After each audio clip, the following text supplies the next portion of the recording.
Selamat malam pemirsa, Anda menyaksikan Maluku Antar Nusa edisi hari ini, Kamis 26 Januari 2017. Beragam berita hasil liputan tim redaksi kami sesaat lagi dapat Anda simak, namun sebelumnya dapat Anda ikuti kilas berita utama berikut ini.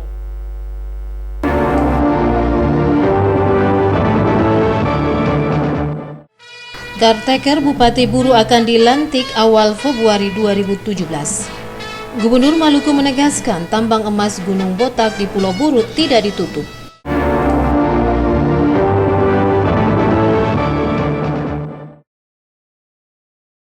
Demikian antara lain topik berita utama Maluku Antar Nusa malam ini. Bersama saya Dewi Intakailola, kita ikuti berita selengkapnya.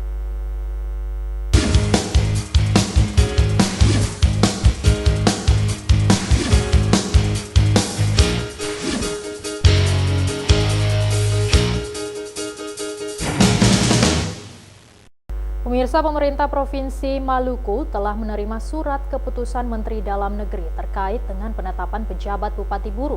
Dalam surat keputusan tersebut, Mendagri menetapkan Ismail Usemahu sebagai pejabat Bupati Buru.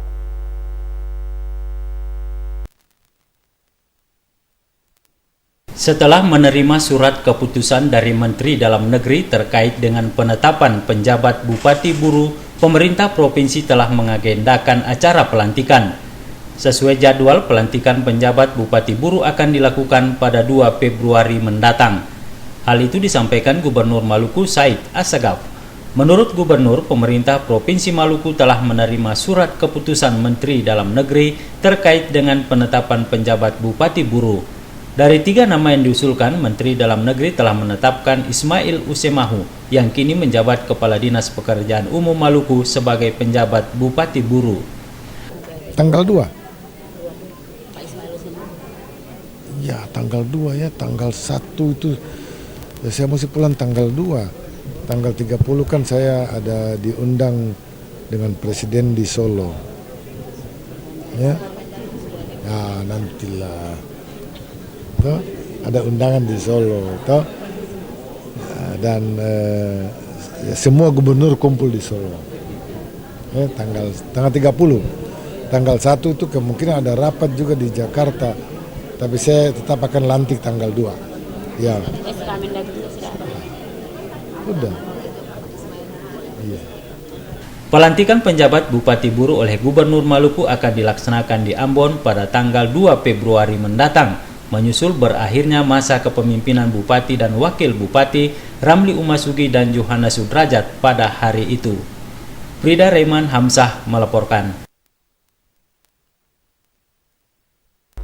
Gubernur Maluku menegaskan tambang emas Gunung Botak di Pulau Buru tidak ditutup. Tambang emas tersebut harus dikelola dengan tidak menggunakan bahan berbahaya seperti merkuri dan sianida. Pemerintah Provinsi Maluku tidak menutup tambang emas Gunung Botak di Pulau Buru. Para penambang yang ingin masuk ke Gunung Botak harus bebas dari zat berbahaya seperti merkuri dan sianida.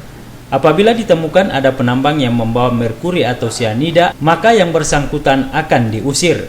Hal itu disampaikan Gubernur Maluku Said Assagaf Kamis siang. Menurut Gubernur, tambang rakyat seperti Gunung Botak di Pulau Buru tidak bisa ditutup. Untuk itu pemerintah akan memberi izin kepada para penambang apabila pengelolaan tambang tersebut ramah lingkungan dan tidak menggunakan zat berbahaya seperti merkuri dan sianida. Gunung Botak tidak ditutup. Iya kan? Tadi kan ada komentar rapat kemarin itu di Menko Polhukam, Wagub hadir. Tahu itu kan kita minta aparat keamanan untuk jaga, jangan sampai ada penambang-penambang ilegal menggunakan sianida dan pestisida untuk merusak lingkungan. Tambang rakyat itu tidak bisa ditutup. Ya, tambang rakyat ya tidak bisa. Saya minta jangan menggunakan sianida dan merkuri. Silakan, kalau menggunakan itu saya usir. Itu penanganannya begitu. Apabila ditemukan adanya zat berbahaya yang dibawa oleh para penambang di Gunung Botak, maka aparat keamanan diminta menindak tegas. Mereka akan diusir dari lokasi penambangan. Frida Rayman Hamzah melaporkan.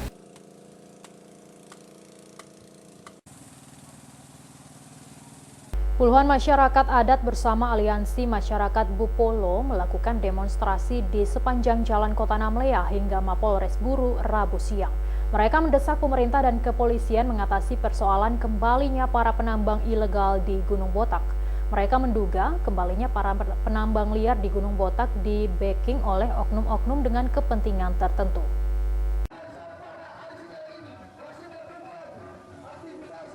Masyarakat adat bersama mahasiswa peduli masyarakat Bupolo dan HMI Cabang Namlea serta Parlemen Jalanan meminta seluruh pihak termasuk pemerintah pusat serta kepolisian untuk menghentikan aktivitas para penambang emas ilegal yang kembali beroperasi di Gunung Botak. Saat ini menurut mereka aktivitas penambangan di Gunung Botak semakin marak pasca ditariknya pasukan TNI Polri dari lokasi itu. Hal ini menimbulkan tendensi bahwa masyarakat adat dan masyarakat buruh secara umum hanya menjadi penonton di negeri sendiri. Sebelumnya, masyarakat adat telah menghentikan aktivitas tersebut guna menghindari hal-hal yang tidak diinginkan, seperti tindak kriminalitas dan konflik antar warga. Namun ada oknum-oknum yang sengaja masuk dengan berbagai kepentingan yang meresahkan masyarakat adat.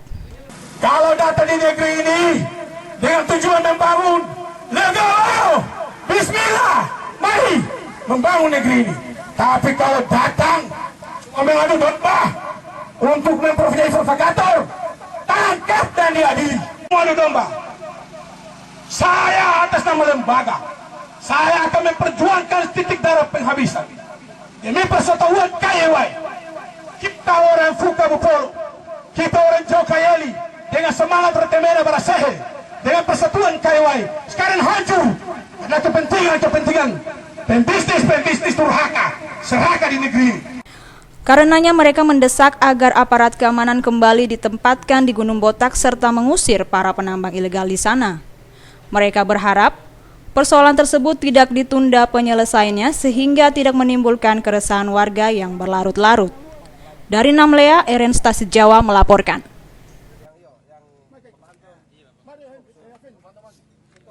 Selanjutnya pemirsa, Gubernur meminta kepada kepala daerah di Maluku untuk terus melakukan sosialisasi kerukunan hidup umat beragama kepada masyarakat. Hal itu penting dilakukan mengingat Maluku kini menjadi laboratorium kerukunan umat beragama di Indonesia. Permintaan gubernur itu disampaikan menyusul kasus pengerusakan fasilitas pembangunan rumah ibadah di Kelurahan Keslobat, Kota Tual kemarin.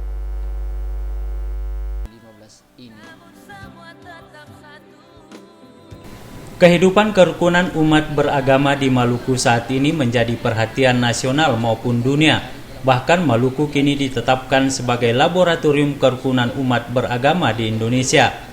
Untuk itu, Gubernur Maluku Said Assegaf meminta kepada para kepala daerah di Maluku untuk terus melakukan sosialisasi kerukunan hidup umat beragama kepada masyarakat. Hal itu perlu dilakukan agar ketahanan masyarakat semakin kuat dan tidak terpancing dengan insiden yang dikaitkan dengan isu agama. Gubernur pun meminta jika ada insiden, persoalan itu hendaknya tidak dibesar-besarkan. Ya, saya minta pimpinan daerah setempat ya coba sosialisasi ya terus-menerus tentang kehidupan beragama atau di Indonesia, di Maluku. Malah kita dijadikan sekarang sebagai contoh. Ya, nanti siang ini saya rapat akan hadir Menteri Penerangan dari Myanmar. Ya. Dan ada Wakil Menteri Dalam Negeri. Ya, kita tahu kan di sana ada problem. Ya, mereka datang kemari mau lihat, mau tanya, mau belajar dari kita. Ya, bagaimana kehidupan beragama yang baik, yang santun, yang benar, begitu. Jadi kalau ada insiden-insiden kecil di daerah kita, jangan langsung angkat ke agama. Ya, perkelahian-perkelahian di masyarakat yang kecil-kecil dibawa ke agama kan terlalu besar. Ada aparat keamanan, ada hukum di situ. Selesaikan di bawah. Kita tidak boleh bawa ke tingkat yang lebih di atas itu. Terkait dengan insiden pengerusakan fasilitas pembangunan rumah ibadah di Kelurahan Keslobat, Kota Tual yang dilakukan warga desa Taar yang dipimpin oknum kepala desanya, Gubernur meminta aparat keamanan di sana untuk bergerak cepat menyelesaikan persoalan itu. Kemarin puluhan warga desa Taar Kota Tual menyerang dan merusak fasilitas pembangunan rumah ibadah milik Gereja Kristen Protestan Maluku Tenggara Raya GKPMTR. Dalam insiden itu, 2 warga gereja tersebut mengalami luka-luka karena dianiaya para penyerang. Frida Raiman Hamzah melaporkan. Kebersamaan dalam ikatan persaudaraan. Pemirsa, saksi Jack Manuhutu menyebutkan RUPS terbatas diatur dalam anggaran dasar dan anggaran rumah tangga Bank Maluku. Namun RUPS tersebut hanya bersifat konsultatif, bukan untuk mengambil keputusan. Sementara itu, Kejaksaan Tinggi memastikan akan memeriksa mantan Wali Kota Ambon dan Gubernur Maluku sebagai saksi dalam kasus Bank Maluku.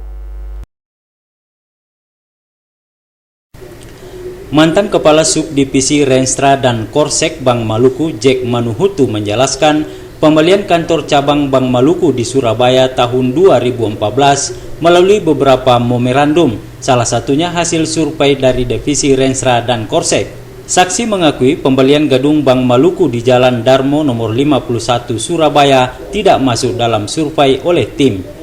Mereka hanya melakukan survei di kantor CNN Niaga yang berada di Jalan Sudirman, Surabaya, Jawa Timur. Saksi mengakui persetujuan pembelian kantor cabang di Surabaya melalui RUPS terbatas. Menurutnya RUPS itu diatur dalam anggaran dasar dan anggaran rumah tangga Bank Maluku dengan nama RUPS luar biasa. Permintaan RUPS itu atas masukan dari Direktur Kepatutan Ishak Tenu. Karenanya RUPS terbatas memiliki dasar hukum dengan persetujuan komisaris dan pemegang saham. Namun RUPS terbatas hanyalah bersifat konsultatif, tidak seperti RUPS biasa yang dihadiri seluruh pemegang saham. Saksi menyebutkan pembukaan kantor cabang Bank Maluku di Surabaya diperuntukkan untuk kantor kas dan ATM.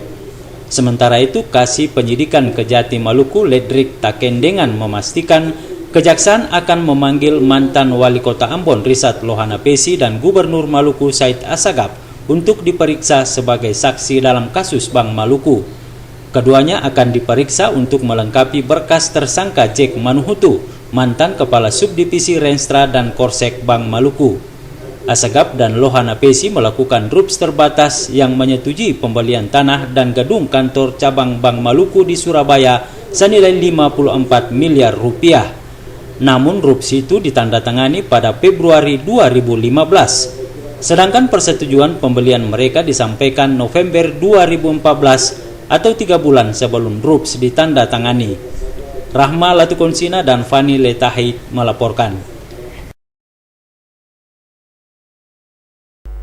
Pemirsa, tim analisa dampak lingkungan Unpati untuk pengelolaan mineral di Pulau Romang merekomendasikan penutupan tambang emas yang dikelola oleh PT Gemala Borneo Utama. Sesuai uji laboratorium terhadap sampel tanah dan air di sekitar lokasi tambang, ditemukan adanya pencemaran akibat penggunaan logam berat seperti merkuri, timah, dan tembaga yang melebihi ambang batas.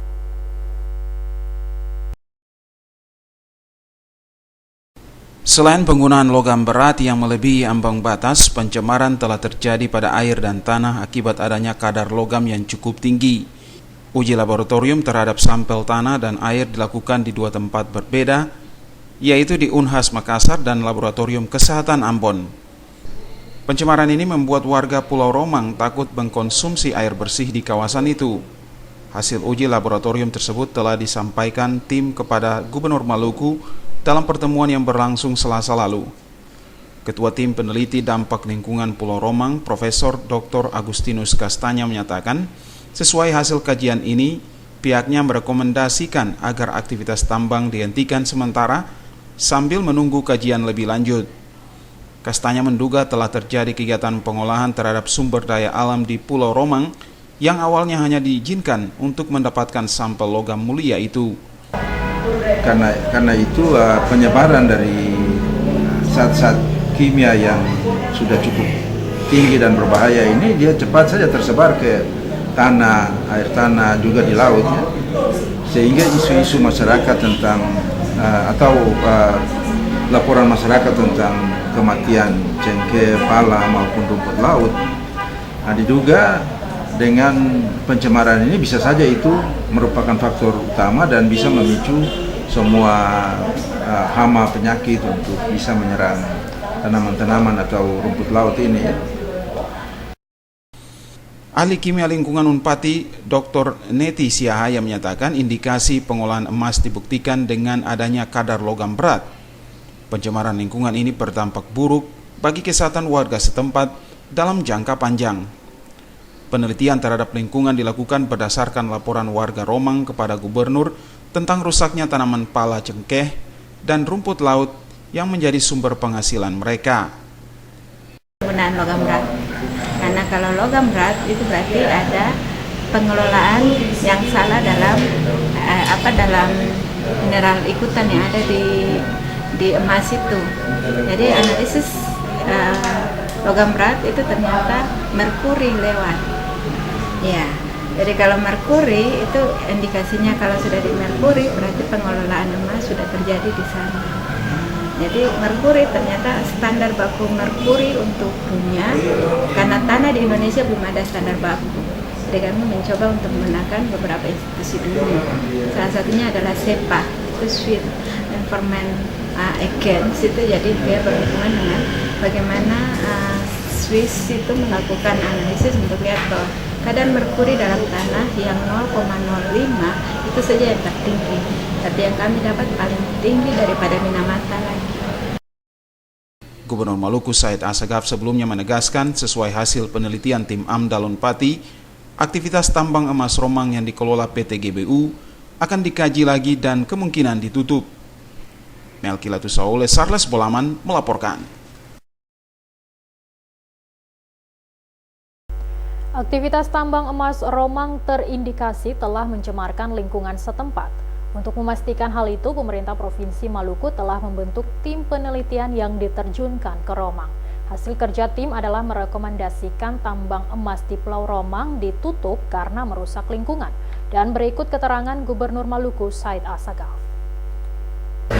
Penelitian, tim pengkajian pemerintah daerah dan Unpati.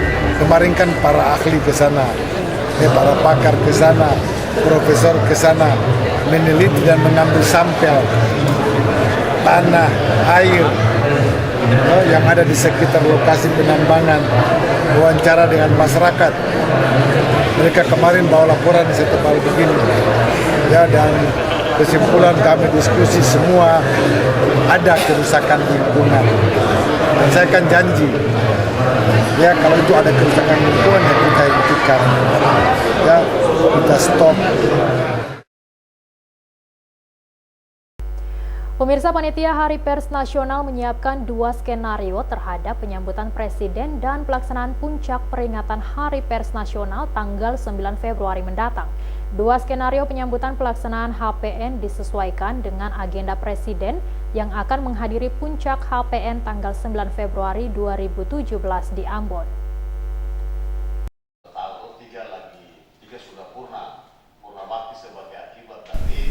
Dua skenario penyambutan dan pelaksanaan puncak peringatan Hari Pers Nasional yang disiapkan panitia tetap mempertimbangkan agenda lain Presiden sebelum tiba di Ambon. Skenario pertama adalah Presiden direncanakan akan tiba di Ambon tanggal 8 Februari siang hari. Dari Bandara Patimura, Presiden direncanakan akan melakukan peletakan batu pertama pembangunan Rumah Sakit Umum Pusat di Rumah 3. Di tempat yang sama, Presiden juga akan melakukan pencanangan pembangunan kantor Gubernur Maluku di Wailela dan pencanangan Institut Teknologi Ambon. Dari Rumah 3, Presiden akan langsung ke penginapan. Presiden akan menghadiri puncak peringatan Hari Pers Nasional tanggal 9 pukul 9 pagi di lapangan Polda Maluku Tantui. Sementara skenario kedua, Presiden tiba di Ambon tanggal 9 pagi dan langsung menuju ke lapangan Polda Maluku di Tantui untuk menghadiri puncak Hari Pers Nasional tahun 2017. Setelah menghadiri puncak HPN, Presiden akan kembali ke Jakarta, namun sebelumnya akan singgah di Rumah 3 melakukan peletakan batu pertama pembangunan Rumah Sakit Umum Pusat dan pencanangan pembangunan kantor Gubernur dan Institut Teknologi Ambon. 2 skenario tersebut disampaikan panitia pelaksana HPN tahun 2017 dalam rapat kerja dengan Komisi A DPRD Maluku kemarin. Panitia juga menyampaikan berbagai persiapan lainnya menghadapi HPN tahun 2017. HPN tahun 2017 di Ambon akan berlangsung mulai pada tanggal 1 hingga 9 Februari. Dalam tenggang 8 hari akan diisi dengan berbagai kegiatan seperti seminar dan pameran di lapangan Merdeka. Panitia juga menyiapkan sejumlah tarian dan kesenian dari kabupaten kota di Maluku untuk mengisi acara dimaksud. Untuk pameran hingga saat ini telah terdaftar 70 peserta dari daerah di seluruh Indonesia. Sementara tamu undangan pada puncak HPN diperkirakan 1.000 orang lebih. Panitia juga akan melaksanakan jalan santai pada tanggal 4 Februari 2017 yang kemudian dilanjutkan dengan acara pembersihan pantai mulai dari Air Salobar hingga Tanjung Marta Pons. Julius Padaunan dan Bambang Yudaswara melaporkan.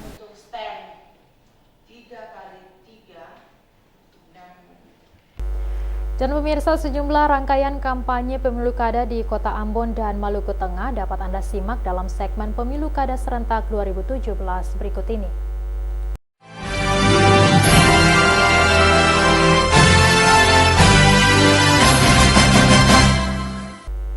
Pemirsa, kelompok pemuda gereja di Desa Hatiwe Besar mendeklarasikan dukungan mereka kepada pasangan calon wali kota dan wakil wali kota Ambon, Paulus Kastanya Samlatu Konsina. Dukungan diberikan karena keduanya dinilai memiliki rekam jejak yang baik.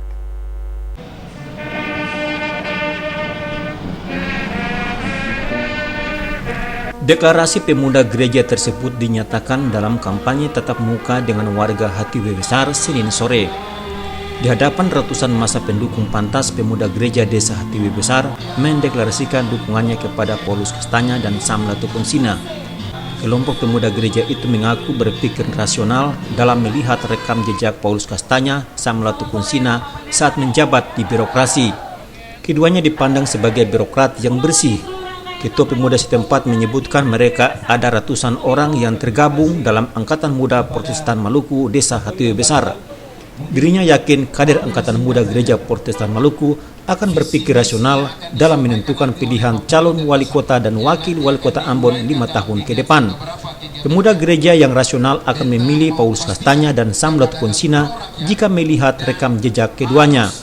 Paulus Sam diyakini bisa menjamin kinerja optimal wali kota dan wakil wali kota Ambon jika terpilih sebagai pelayan publik. Anggota Angkatan Muda Gereja Hatiwe Besar menyebutkan mereka bukan memilih pemimpin tapi pelayan publik. Dukungan pemuda gereja tersebut disambut baik kandidat wali kota dan wakil wali kota Ambon Paulus Kastanya Samlatu Konsina serta tim pemenangan pantas. Dukungan dari pemuda gereja ini menjadi energi positif dalam mengikuti pilkada serentak di Kota Ambon. Johannes Limba melaporkan. Sementara itu, pemirsa, calon wali kota Ambon Richard Lonapesi menyatakan implementasi program pembangunan yang ditawarkan Paparisa Baru dilakukan untuk semua warga kota. Implementasi program tersebut tidak membedakan warga asli maupun pendatang.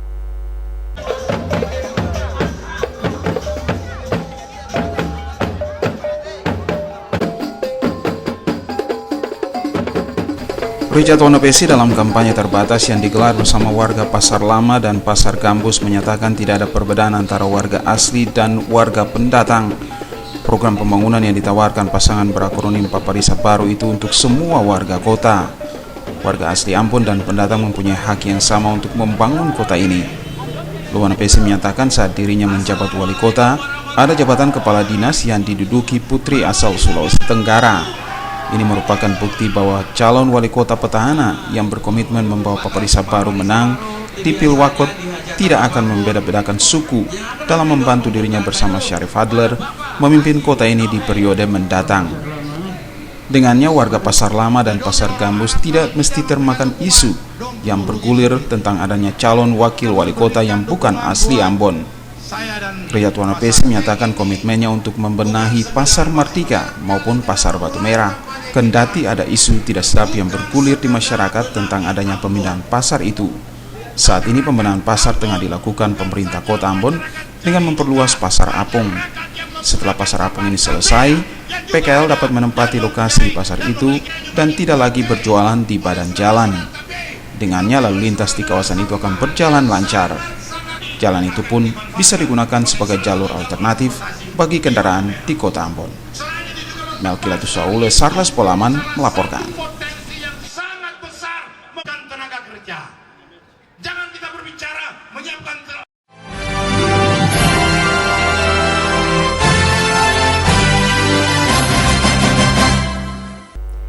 Pemirsa, Dewan Pimpinan Daerah Gabungan Organisasi Penyelenggara Taman Kanak-Kanak Maluku melaksanakan workshop Neuroscience Terapan dan Forum Ayah Bunda Kamis pagi. Workshop tersebut melibatkan tenaga pengajar PAUD di Kota Ambon.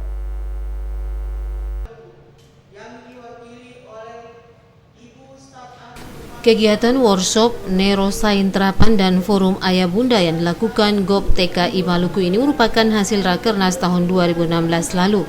Melalui workshop ini, GOP TKI Maluku berharap tenaga pengajar PAUD di daerah ini dapat meningkatkan wawasan dan pengetahuan terkait dengan neuroscience terapan. Selain itu, Forum Ayah Bunda juga menjadi sarana yang efektif bagi upaya memajukan pendidikan usia dini di Maluku. Hal itu disampaikan Ketua GOP TKI Maluku, Nyonya Nur Aini bin Tahir. Menurut Nyonya Nur Aini bin Tahir, workshop neuroscience terapan ini terkait dengan saraf otak dan penting bagi pendidikan anak usia dini. Keterlibatan para tenaga guru PAUD dalam workshop ini diharapkan bisa mendidik anak PAUD menjadi generasi emas dan berkualitas di masa mendatang. Staf ahli Gubernur Maluku bidang pemerintahan Frona Kudubun memberikan apresiasi positif bagi GOP TKI Maluku yang telah memprakarsai kegiatan tersebut. Untuk mewujudkan generasi emas, maka pendidikan usia dini menjadi ujung tombak dan perlu disiapkan dengan baik. Melalui workshop ini, para tenaga guru PAUD diharapkan bisa mempersiapkan diri untuk memanfaatkan neuroscience terapan bagi upaya mewujudkan kualitas pendidikan usia dini sekaligus memasyarakatkan Forum Ayah Bunda di daerah ini. Dalam kegiatan workshop ini, GOP TKI Maluku menghadirkan praktisi neuroscience terapan dari Jakarta, yakni Dr. Anak Gracia sebagai pembicara utama. Saat menyampaikan materi, para tenaga guru PAUD yang berasal dari Kota Ambon, Seram bagian Barat, dan Maluku Tenggara Barat dengan antusias menyimak dan mengikuti penjelasan terkait dengan neuroscience terapan yang disampaikan narasumber tersebut. Frida Naiman Hamzah melaporkan.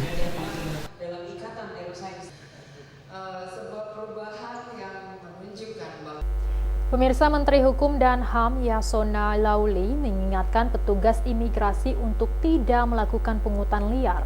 Bila ada yang terbukti melakukan pungutan liar, akan dikenakan sanksi tegas hingga pemecatan.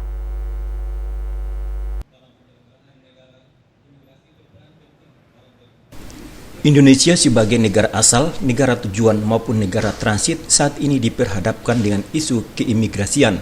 Hal ini menjadi tantangan bagi jajaran Kementerian Hukum dan HAM, khususnya insan imigrasi. Menteri Hukum dan HAM Yasona Lauli mengatakan, menghadapi tantangan itu, insan imigrasi harus mengatasinya dengan mengedepankan prinsip pasti, yakni proporsional, akuntabel, sinergis, transparan, dan inovatif. Selain itu, semua kebijakan yang diambil hendaknya melalui proses komunikasi, koordinasi, dan diperkuat dengan data yang akurat dan terukur. Penegasan ini dikemukakan Yasona Lauli dalam amanat tertulis yang dibacakan Kepala Kantor Kementerian Hukum dan HAM Maluku, Priyadi, saat upacara peringatan Hari Bakti ke-67 Imigrasi 26 Januari 2017 di Ambon. Yasona Lauli menegaskan agar insan imigrasi tidak melakukan praktek pungutan liar dalam pelayanan publik maupun penyalahgunaan narkoba. Jika ada yang terbukti melakukan pungutan liar maupun penyalahgunaan narkoba, akan ditindak tegas. Di usia 67 tahun adalah usia emas atau biasa disebut golden age. Masa ini di jajaran imigrasi hendaknya sudah mempunyai jati diri yang kuat, yang dimaknai bahwa jajaran imigrasi mampu menunjukkan kinerja yang luar biasa, yang semakin meningkat dan berkualitas, serta mampu menangkis segala bentuk guncangan secara bijak dan profesional. Menurut Kanwil Hukum dan HAM Maluku Priyadi, Maluku yang terdiri dari pulau-pulau juga menjadi tantangan tersendiri bagi jajaran imigrasi. Meski demikian, dalam melaksanakan tugas, jajaran Kementerian Hukum dan HAM Maluku, khususnya petugas imigrasi, selalu berkoordinasi dengan instansi lainnya. Priadi mengingatkan jajarannya terhadap janji kinerja tahun 2017 yang telah menjadi komitmen bersama. Hamjatumia melaporkan. Pemirsa, Pengadilan Negeri Ambon belum menerima salinan putusan kasasi Yayasan Pendidikan Darussalam atas sengketa dualisme pengelolaan Unidar Ambon. Humas Pengadilan Negeri Ambon Heri Setiabudi meminta para pihak untuk tetap bersabar menunggu putusan tersebut. Beredarnya petikan putusan Mahkamah Agung terkait sengketa dualisme pengelolaan Unidar Ambon di media sosial ditanggapi Pengadilan Negeri Ambon. Humas Pengadilan Negeri Ambon, Heri Setiabudi menyatakan, hingga kini pengadilan belum menerima salinan putusan tersebut dari Mahkamah Agung. Karenanya para pihak yang bersengketa diminta bersabar dan menunggu adanya putusan dari Mahkamah Agung dan tidak menyampaikan informasi yang tidak benar kepada masyarakat. Setiabudi mengakui secara prosedural penanganan perkara perdata di tingkat Mahkamah Agung mencapai 6 bulan. Itu pun tergantung jumlah perkara yang masuk dari seluruh peradilan di tanah air. Karenanya Setiabudi berharap para pihak untuk senantiasa melakukan pengecekan melalui pengadilan maupun website Mahkamah Agung. Polemik di masyarakat. Dan jangan sekali-sekali mempercayai sesuatu berita yang tidak jelas sumbernya. Bahwa sampai sekarang ini, mohon saya, pada masyarakat yang punya kepentingan dalam perkara ini, Pengadilan Negeri Ambon belum menerima salinan putusan perkara tersebut. Ya, jadi belum ada pemberitahuan apa-apa tentang perkara. Apakah sudah diputus atau tidak? Kami belum bisa jawab. Karena kami belum. Nanti kalau ada, pasti sudah ada pemberitahuan dari Mahkamah Agung tentang perkara tersebut. Sebelumnya Pengadilan Negeri Ambon mengabulkan gugatan Yayasan Darussalam Maluku tentang pengelolaan Unidar Ambon. Namun di tingkat banding Pengadilan Tinggi Maluku membatalkan putusan Pengadilan Negeri Ambon. Dan kini para pihak mengajukan kasasi ke Mahkamah Agung. Rahmalatu Konsina, Panile Tahid melaporkan. Saudara, Ambon memang sangat terkenal dengan tempat-tempat wisata yang didominasi oleh wisata pantai. Namun kali ini kami akan mengajak pemirsa untuk menyaksikan salah satu objek wisata yang masih baru dan tergolong unik di Pulau Ambon.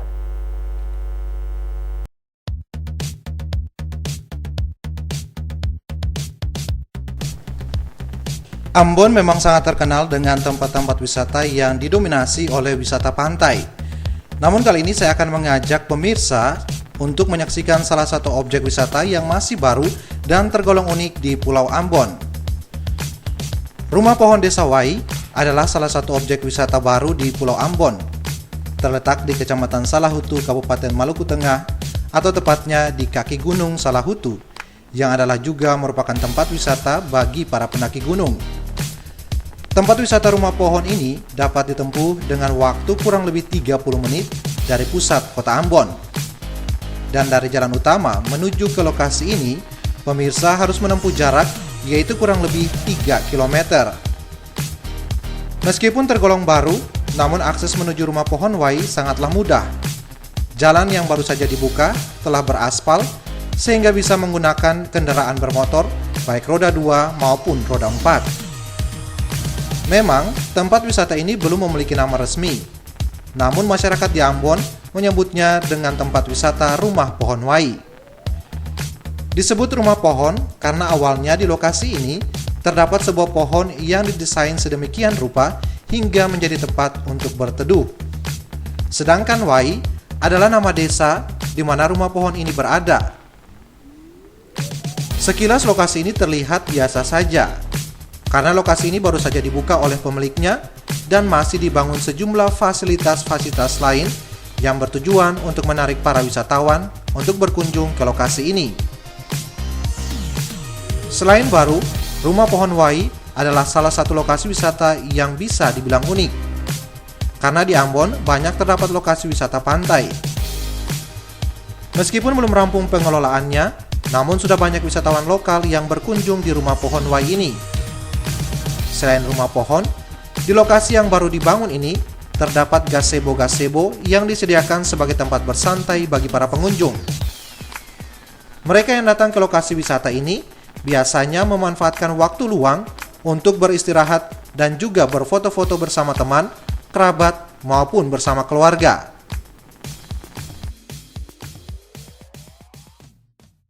dengan adanya lokasi seperti ini, pendatang mulai tertarik dengan seperti tempat yang bisa dilihat di belakang ini. Misalnya saja kaula muda ya, khususnya kaula muda, dengan kayak gini bahasa trennya selfie.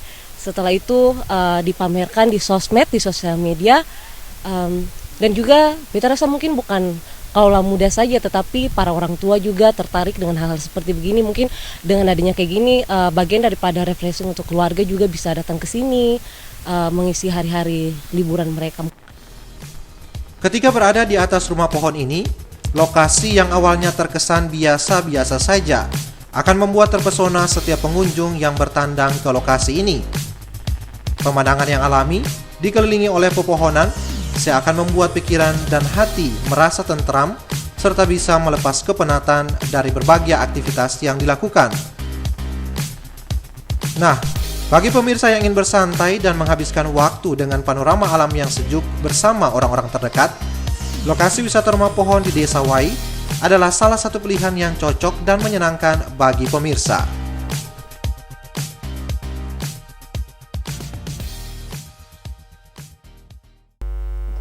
Kita ikuti berita selanjutnya. Pemirsa, berbicara tentang pelayanan BPJS Kesehatan di Maluku hingga Januari 2017 sudah mencapai angka yang cukup signifikan, yaitu 62%. Meski begitu, kepesertaan BPJS Kesehatan yang tersebar di 11 kabupaten kota di Maluku masih didominasi oleh penerima upah dari pemerintah maupun swasta.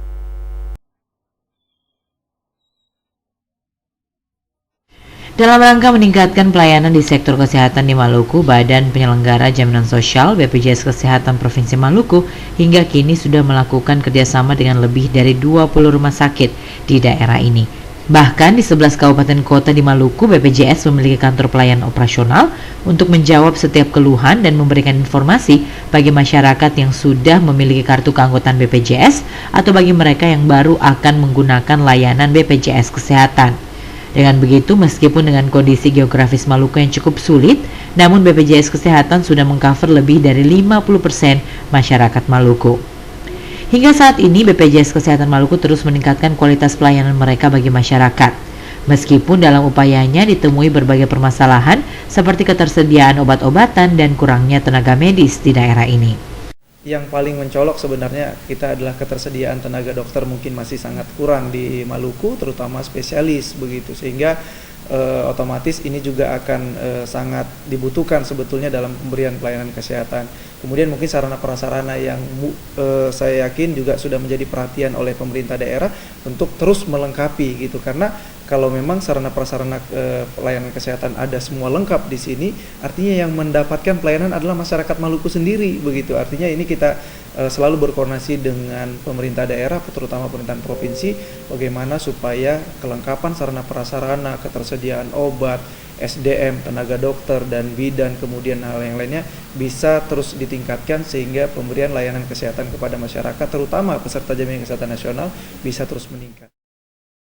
Meskipun menunjukkan presentasi yang cukup signifikan dalam jangkauan layanan BPJS Kesehatan, namun angka 62% ini masih didominasi oleh penerima upah dari pemerintah maupun swasta. Pengguna BPJS Mandiri masih sangat minim. Dan hal ini boleh jadi disebabkan karena masyarakat telah memiliki jaminan kesehatan dari lembaga lainnya ataupun Jamkesda. Pemerintah daerah diharapkan kedepannya dapat mengambil inisiatif untuk mengintegrasikan penerima Jamkesda ke BPJS Kesehatan. Hal ini akan memberikan pelayanan kesehatan yang luas dan lebih maksimal bagi masyarakat. Baru ada 4 daerah di Provinsi Maluku yang sudah mengintegrasikan Jamkesda ke BPJS Kesehatan, dan hal ini menunjukkan sikap kepedulian pemerintah daerah kepada masyarakat untuk mengupayakan pelayanan kesehatan yang mudah dan gratis. Dalam memberikan pelayanan kepada masyarakat, BPJS Kesehatan berupaya agar proses yang dilalui singkat dan tidak berbelit-belit. Sejauh ini belum ada komplain mengenai pelayanan kesehatan yang diberikan kepada masyarakat, terkhususnya para pemegang kartu BPJS Mandiri. Iya, pelayanannya lancar. Cuma itu kan kalau macam periksa hanya rujukan dari dokter BPJS, lah kami di sini tetap dilayani dengan baik, tidak ada punya masalah. Terima kasih kepada BPJS lah yang telah melayani masyarakat yang tidak mampu. Kami minta terima kasih sebanyak-banyaknya. Kedepannya dengan kualitas pelayanan yang diberikan BPJS Kesehatan, diharapkan angka 62% bisa jauh lebih meningkat, sehingga masyarakat juga bisa mendapatkan pelayanan kesehatan gratis, luas, dan maksimal.